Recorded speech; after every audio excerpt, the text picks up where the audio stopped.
Hey, this is Brother Chad back. G.C.B.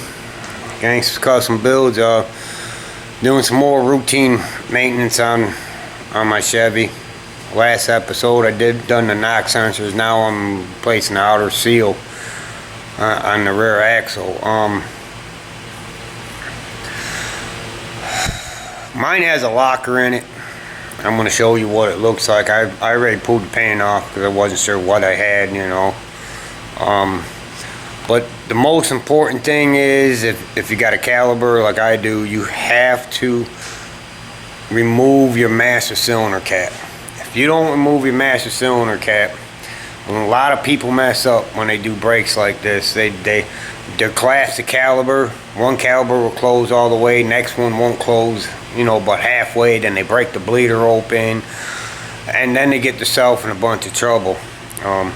Whenever you collapse in any calipers at all, you can remove the master cylinder cap, because with the cap off, it allows the fluid to go up, and then if you, like, say you're doing all four brakes, it will push the access fluid out of the master cylinder, and any air that created in the lines as time went by, it will push the air out that way. Ford place, most dealers, big dealers, when they bleed your brakes, that's how they bleed the brakes. They got a tool that pushes air up to the caliper, you know, the fluid to the caliper, so this way it's pushing all the air out, and they don't gotta pump the brakes and bleed, you know, break the bleeder open, you know. I mean, it's smart. I got a lot of buddies, no matter how many times I tell them, remove the master cylinder cap. They don't do it, then they break the bleeder, then they can't get them bled right, and you know, if you got an ABS system, I mean, it creates a lot of issues, you know. So you always remove the master cylinder cap when you know you have to remove a caliper. Even if you're squeezing it just a little bit, if there's any air, it will come out. If you leave the cap on, you're just gonna create problems, and their problems. But it's 8 o'clock at night. Just got out of work, so I got a power pack attached to my camera. So we'll see how it goes. But I'm gonna show you the differential, show you what we gotta do, and if you do have the GM locker set up, you don't gotta be scared, because you don't have to touch it. So let's get down below and I'll show you what I'm talking about. Alright, this is the locker here. Spring loaded. So, you know, most of the time the easiest way to lock one of these is if you put it in reverse and goose it with foot on the brake, and it locks it and it turns it to posi. But we don't have to mess with none of that. When we turn the wheel and show you, it's the only thing that we do gotta mess with. We gotta remove this pin here, which I'm going to show you where. And this is the open side. You're going to need a magnet now. But I'm trying to zoom in. I really can't see it. Right down in here, you can see the CV shed, the axle right there. You know, and there's a clip in there that we got to remove. But to remove the clip, you got to remove that bolt so you can push the axle in. So when you turn a little bit more, now that's the bolt. It's a 5/16, and you have to have a nice tight fit on it, because if you break that, you are basically up creek without a paddle. But I already broke it free. I just had to smack the ratchet. Sometimes you got to put a pry bar here, because you know they're being there so old. So I'm going to get the pin removed real quick. I'm on the ground, so there is I got no stand for this camera.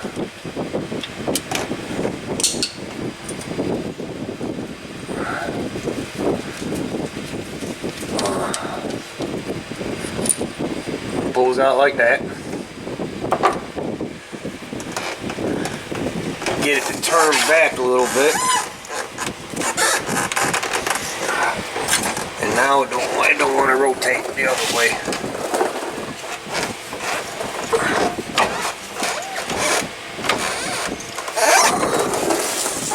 All you're going to do, you're going to push the pin out.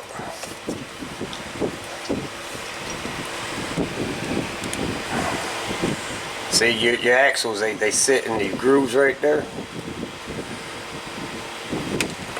So put that in the pan. Now, you want to rotate this, and nothing should come out. I got to find a spot for you guys. Oh. I can't do it. I know when you got just plain spider gears, and you rotate this, the spider gears move.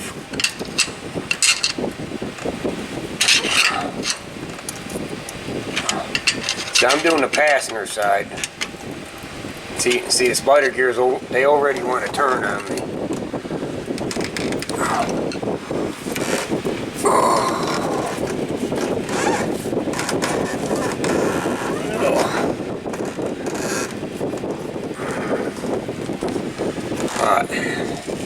I don't know if you can see the pin right in there. It's like a little C-clip. When I push it in, I'm gonna push the axle in. Oh, it ain't gonna work. I gotta take the brakes off first. Let's move back to the outside. I found the easiest way is to remove the caliper and bracket at once. I got them collapse a little bit so it slips around the rotor. I don't know if there's a lip on the rotor or not. So I'm going to give it a little bit play. So this way I know it will slide off.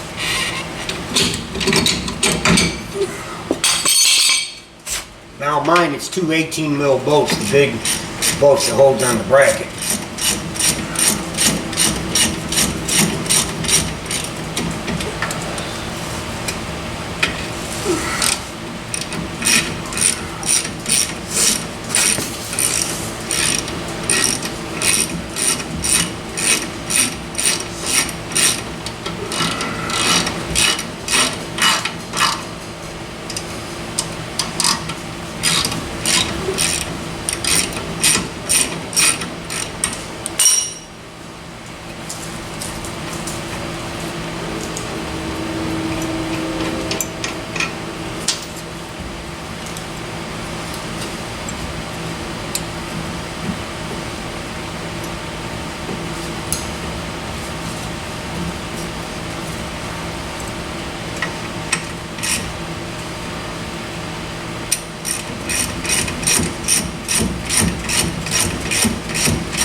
All I'm going to do is just take the whole bracket and the caliper all in one and just place it on the leaf springs on my truck.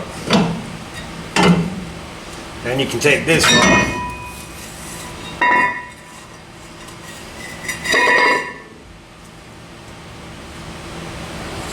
And you gotta push it in.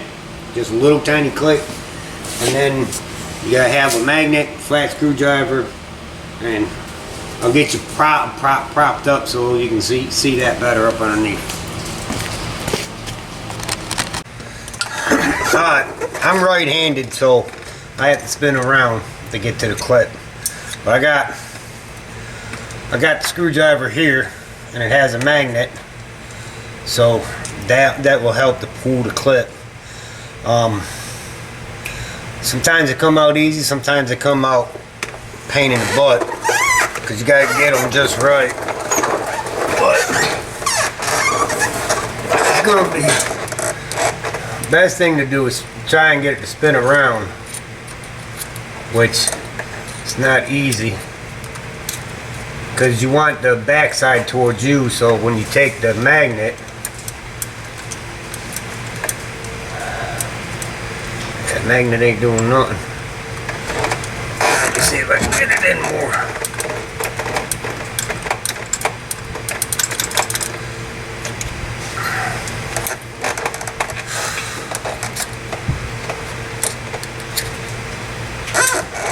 It ain't, it's not coming out.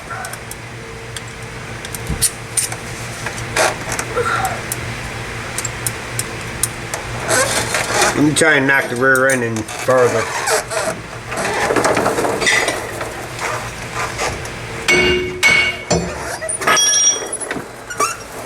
There we go. It went in farther that time.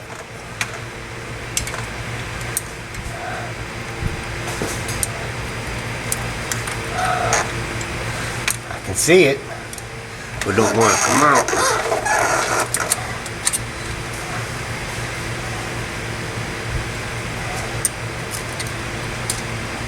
That's why I said you got to have the backside towards you.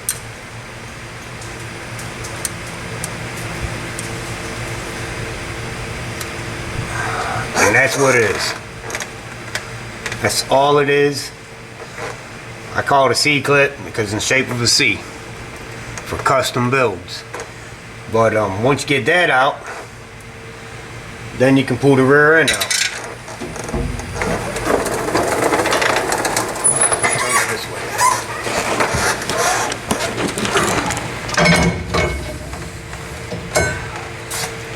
That easy. I'm going to rotate you over here to show you the seal. Alright, this is what we got to get to. This is what, once I get the light on it for you. That's the messed up seal. Now before I pull that out, you always want to take the original seal, make sure it fits around the bottom of the shaft here the way it's supposed to. Because see, that fits perfect, nice and snug. A lot of times you may get the wrong seal because there's like the U-joints in these. It has 6 different U-joints. It has 3 different pinion gear seals or pin gear seals, however you say it. And then it has 2 different seals of these. Why? I don't know. But I'm gonna wipe this back off. Move this out the way. Alright, now this seal here is all nasty, corroded. But just so you can get a better look. Which I'm shocked that the e-brakes ain't covered in this. Make sure you don't get nothing in on your bearing. You got a bearing in there. Now they sell a tool that pulls this out, looks all nice and clean and purty. But I don't change them often, so I don't got no purty tool. I got a cold chisel and an adjuster. And all you want to do is you want to find the edge. And you can see me just knocking it down.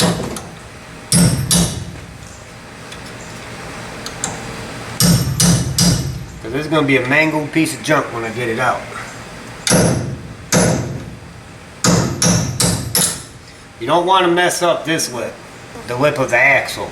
So don't go ape crazy with the chisel. But all I do, I get one side as dimpled down as I could.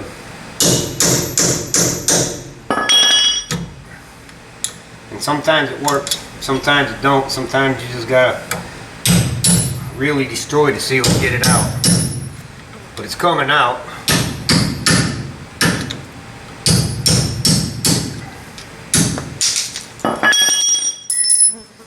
Like I said, it's not pretty, but it's enough. If you did have the wrong seal, you could take this up and they can still match up the outside diameter and I guess somewhat of the center.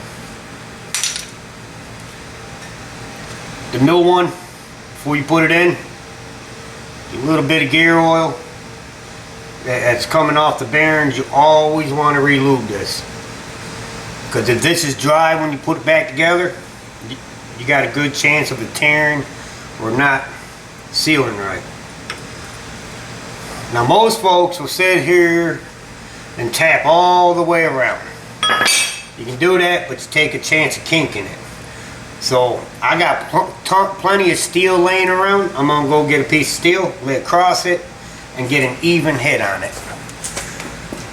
Be right back. Give me 2 pieces because they're thin. There you go. It's bigger than the piece because I do a lot of metal work here at home. You know, I'm going to use 2 because I already gotten it on as steady as I could. Lay that across it, hold the top, and I'm going to want to hit right here. I'm going to mark it with my finger. Just watch your fingers in the back. That hurts.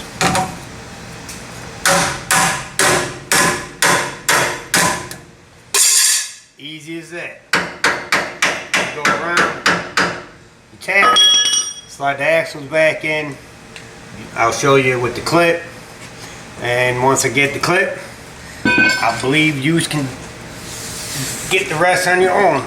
But now putting the axle in, you got to line up these splines. And you got to be cautious that you don't knock that spider gear out of place, because you will fight to get that pin back in. But you run it into the end, push down a little bit, turn. Sometimes it pops right in. My wife's truck, changed the seals in her so much, man, I got down 30-minute pack. Goes in. You feel the spine. You push it all the way in. Now we should be able to slip that C-clamp back in with the magnet, and then we're going to take a screwdriver and push the axle back out. I could have my son pull the axle back out, but this is a do-it-yourself at home, and if you're by yourself, you're going to need a screwdriver.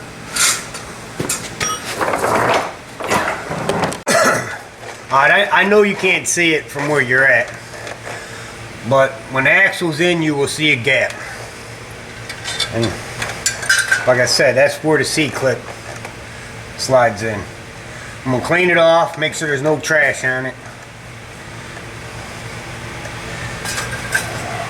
Clean off my magnet, because I cut a lot of steel in here, so there's probably shavings everywhere.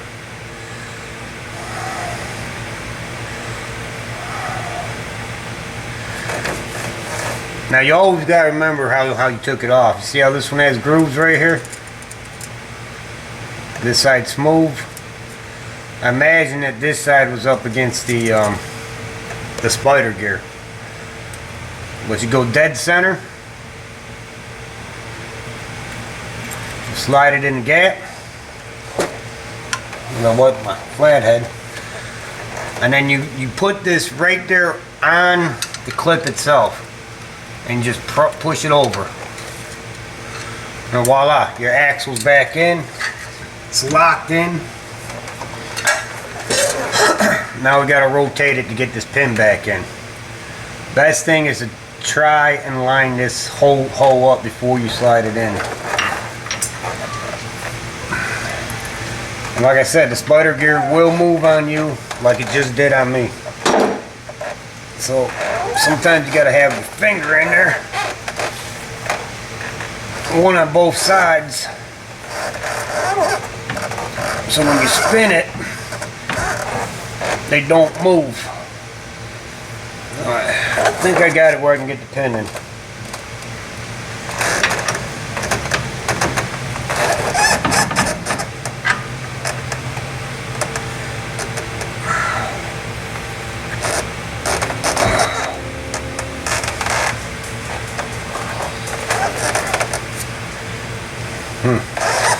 This pin's a little dirty. Let me spray it.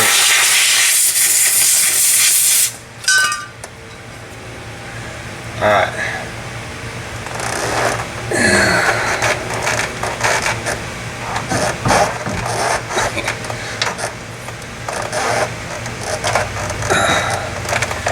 See, because the spider gear is moved.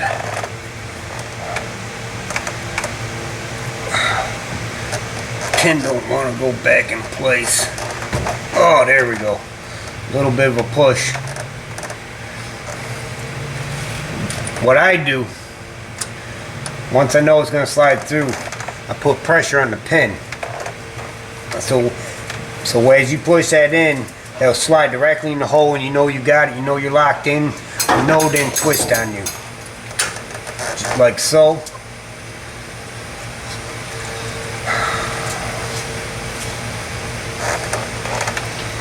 And once you get it in, you rotate your wheel. Once again, it ain't moving for me.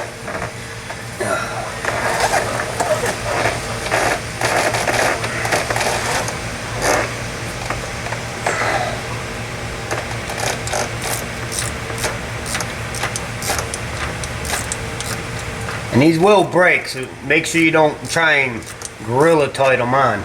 All I do is once it stops, I move it by hand, then I take it, and I give it 2 bumps, and that's all you need.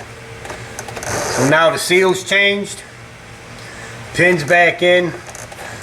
Like I said, when you spin it to get to get to that side, so you can get to it, you're gonna have to put both fingers in each side to hold the spider gears still. Because if you don't, the spider gears, the more you turn the rear end, the more the spider gears will come out of adjustment. So all I gotta do now is clean all the gaskets here, spray it, and then just put it all back together. You know, throw the rotor on, put the caliper, and the bracket back on. Make sure you put the master cylinder cap back on and pump the brakes before you start it. But and that's it. You know, it took me a total of, I started at 8. I think it's like 20 minutes after, and I was messing around. I was just screwing around, trying to pre-loosen everything. So if you come across one with the GM locker setup in it, that comes from GM, from the factory, you don't gotta be scared, don't gotta freak out. This is Brother Chad, G.C.B, Gangster Custom Build. Like and subscribe.